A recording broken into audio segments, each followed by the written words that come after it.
My name is Christopher Garcia Wild. I am a resident physician. I work at both Mount Sinai Hospital and a clinic in East Harlem called Settlement Health, located on 106th Street and 2nd Avenue. I'm a second-year resident, and I'm training in two different specialties: adult internal medicine and pediatrics. I'm interested in infectious disease, and pneumonia is a very important topic to me. My goal for this talk is really just to give you an overview of what pneumonia is and some of the most important strategies that we have to prevent it. So just to get started, what is pneumonia? I'm sure we've heard the word thrown around a lot. Pneumonia, very simply, is an infection of the lungs, and it's usually caused by a virus or a bacteria. The lungs are two big organs in our chest that we use to move air in and out, where we get our oxygen. And when we get an infection in the lungs, we call it pneumonia. Some of us have probably had pneumonia before, and you may know the symptoms. The most common symptoms of pneumonia are cough, fever, chills, shortness of breath, fatigue. Sometimes people get chest pain as they're breathing, especially if you're taking in a deep breath. And then pneumonia also can come with congestion of the nose. Some people also get abdominal pain, nausea, and vomiting. Pneumonia is more common in the winter, and it's actually one of the most common infections in the world. Of all the infectious diseases that cause death in the whole world, pneumonia is the number one cause of death. So it's a really important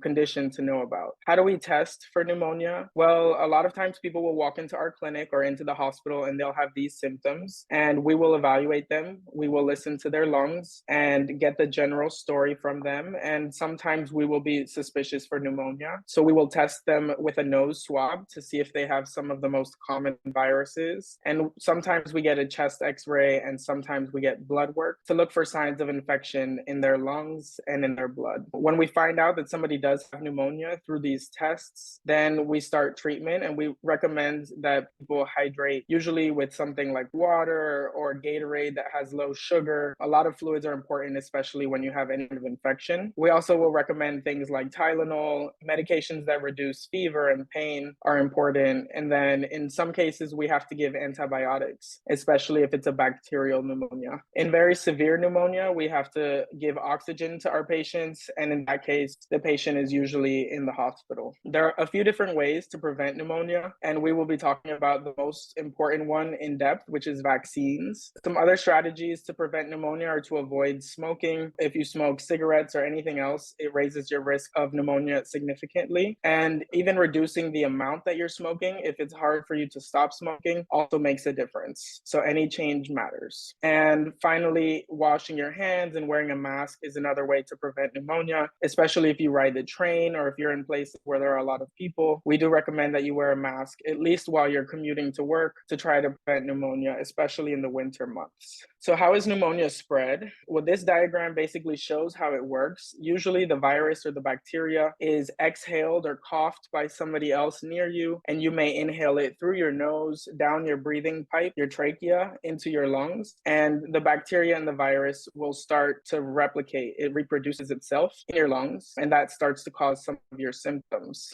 So what does it look like in the lungs when you have pneumonia? Normally your lungs are clear, like where it says healthy lung here, and the only thing that's going in and out is air. When you have pneumonia, the virus or the bacteria starts to cause inflammation, which makes your lungs produce liquid, mucus, kind of like the stuff that comes out of your nose when you have a runny nose, except it's sitting in your lung. And as you can imagine, instead of air coming in and out, when you have liquid in the lungs, it makes it harder to breathe because your body's not getting the oxygen. So this diagram on this side where it says fluid in the alveoli, it's just showing how the infection causes fluid that blocks the airflow in the lung, which is why people feel short of breath and sometimes can have chest pain. These things we see on chest x-ray, and we can also listen to them when we use our stethoscopes. Did you know that there are vaccines for the most common causes of pneumonia in adults and children? The scientists and the public health folks are able to figure out the bacteria and the viruses that cause pneumonia, and the most common causes have all been addressed now with vaccines. vaccines. So if you really want to prevent pneumonia, then you should consider getting fully vaccinated if you're not already. There are different vaccines that are used to prevent pneumonia. This is the number one strategy for preventing pneumonia. So a lot of different companies and governments have made a lot of effort to develop vaccines for these different conditions. Some of the most common vaccines that you may have heard of are the pneumococcal vaccine. There's a version for children and for adults. The respiratory syncytial virus, RSV, is a very new vaccine for older adults, and it's also for pregnant folks, and we have them for children as well. This is a virus that causes a lot of infections in the winter. The Haemophilus influenza is another vaccine that we use mainly in children. The influenza vaccine is something you've probably heard about. We give to everybody older than 6 months, children and adults. COVID vaccines, of course, I'm sure you've heard of. Pertussis is a vaccine that we give to children. It's not as common to see pertussis these days, but it does cause severe infection if you're not vaccinated. And measles can also cause pneumonia. In the past, we had not seen so many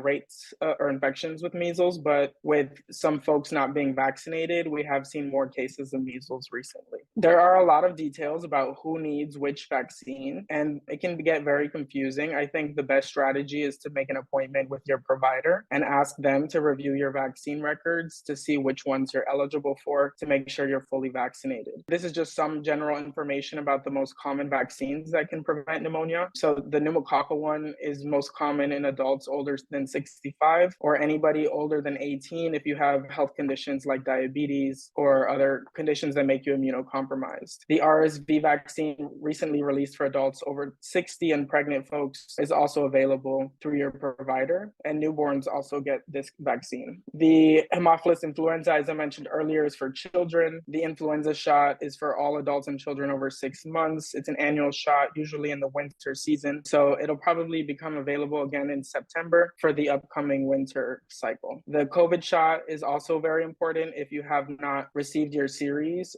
or if you have not received the newest booster. There is a new booster that is specifically designed for the virus that has been circulating most recently. So if you have not received a booster recently, you should make an appointment or come to one of our clinics where we can offer it to you. The pertussis vaccine is for children, mainly older than 2 months. And then the measles vaccine is for everybody, mostly children and adults who have not received it when they were children. So the biggest takeaway that I want you all to get from this presentation is pneumonia is an infection of the lungs. It's very serious in some cases, but we have very strong strategies to prevent it. And the best strategy that I recommend is to ask your doctor which vaccines you need to prevent it. This is the clinic that I work at, Settlement Health. It's a federally qualified health center on 106th Street between 2nd and 3rd Avenue. I invite you all to make an appointment with us if you need a health provider. We see folks who don't have insurance, folks who don't have legal status, anybody who needs healthcare can walk into our clinic. We see children, adults, and pregnant people. You can call this number 212-360-2600, or you can just walk in to the clinic, look for the green tent on 106th Street. I'm happy to be your provider if you're looking for a new provider, and you can just make an appointment and ask for any of us.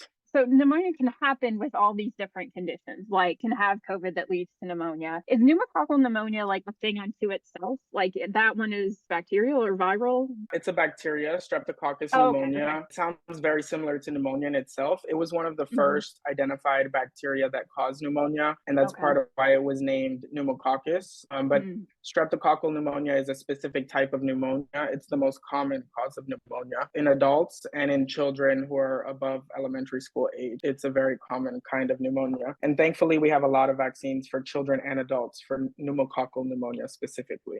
So many different things that can happen to your lungs and different ways that like viruses and bacteria affect those. Pneumonia is like kind of one of the ways that, and it can become like the viruses can put you at risk for it and your lungs can develop pneumonia. That's like a more serious disease and can cause a lot of problems. All of these things are very like connected with each other, which is why it's so important to get all of your vaccines because like Dr. Garcia Wild listed all of those different vaccines that can really impact those different viruses that can impact, even though pneumonia itself is a bacteria. Those viruses can make your lungs more susceptible to a bacteria injury.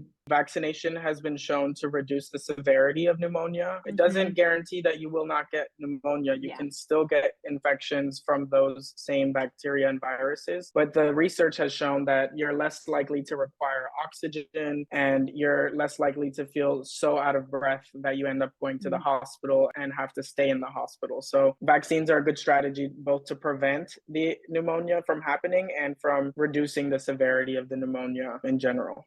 Viral or bacterial pneumonia, so you can have one or the other. Is treatment for those different, like viral versus bacterial, or is it similar? It is different. We tend to use antibiotics in cases of bacterial pneumonia. Viruses like COVID and flu, they do have some medications that can be used to reduce the duration and the severity of the symptoms, but bacterial infections are the main ones that we give antibiotics for. You may have heard of Tamiflu, which is a medication that people can take for influenza infection, especially during the winter. That is a case in which we do use medicine for a viral pneumonia, and that medication has been shown to reduce the duration of symptoms. So you may have symptoms for fewer days, but we'll probably still have symptoms. But for bacterial pneumonia, we typically do use antibiotics. In viral pneumonia, sometimes just watch the infection and it usually will self-resolve. If it's very severe and you're in the hospital with COVID, then you will most likely receive medications for the infection. With antibiotics, to make sure you're doing that also through a doctor always. And because sometimes we think, antibiotics will like solve all our problems. It doesn't really work that way. It's only for things that are specifically from a bacteria infection. And you only really know that once you have a doctor talking to you and doing tests and stuff. So making sure you do that, because taking antibiotics in general can build up like your body's resistance to those antibiotics. It can make other things hard to treat when you actually need antibiotics. And sometimes that antibiotic might not work in the future if you take it when you don't need it. Just make sure you're going to the doctor and getting prescribed what you need for your current situation. And also just that you're being seen by a doctor for what you're dealing with at that moment anyway. You want to make sure you're being cared for instead of just taking something that you have on hand.